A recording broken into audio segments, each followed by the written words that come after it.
Nathalie Marquet, Dominique Lagroux-Sampère se confie sur leur rapport et la contredit sur un point.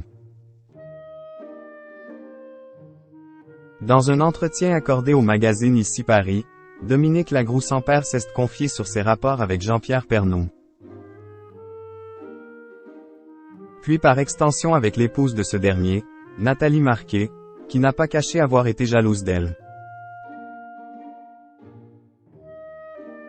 En décembre 2021, lorsque Jean-Pierre Pernaut avait annoncé qu'il quittait la présentation du 13h de TF1, beaucoup s'attendaient à ce que Dominique Lagroux-Sampère prenne sa place. Petite protégée du journaliste vedette, elle semblait être la candidate idéale pour ce poste. Pourtant, la chaîne en a décidé autrement. C'est finalement Marie-Sophie Lacaro, qui était alors concurrente sur France 2, qui a été choisie comme digne héritière du papa d'Olivier, Julia, Lou et Tom. Un coup dur pour la veuve de Claude Sampère, qui n'avait pas caché sa déception dans la presse. Il faut dire qu'un plus d'un coup de boost pour sa carrière, elle espérait rendre hommage au travail de l'homme dont elle avait été la complice pendant tant d'années. Une relation qui a parfois agacé Nathalie Marquet, la veuve du journaliste. C'est elle-même qui l'avait révélé dans l'émission de Dominique Lagroux-Sampère diffusée sur YouTube. Il me parlait beaucoup de toi. Puis au début, je me posais des questions, tu sais. À force, il me montrait tellement de l'amour pour toi que je lui ai demandé. Tu me parles beaucoup de Dominique et je ne la connais pas, avait-elle concédé à celle qu'elle avait un temps considérée comme une rivale.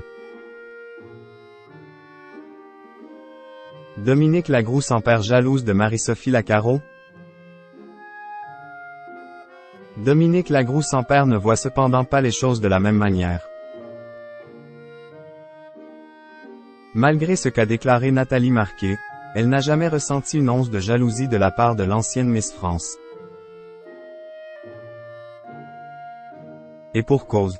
Elle n'avait pas de raison d'être inquiète car j'étais très amoureuse de mon homme et Jean-Pierre était fou d'elle.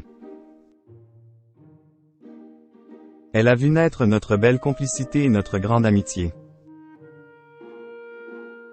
Jean-Pierre, c'était mon papa de travail, confie la journaliste de 48 ans dans le dernier numéro d'ICI Paris. Quant à Marie-Sophie Lacaro, qui a pris la place qu'elle convoitait tant, elle ne semble pas vraiment la porter dans son cœur.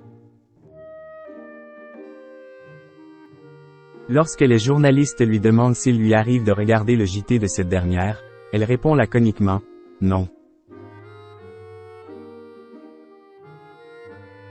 Il faut dire que la pilule ne semble toujours pas être passée pour la maman de 2 enfants, qui conclut.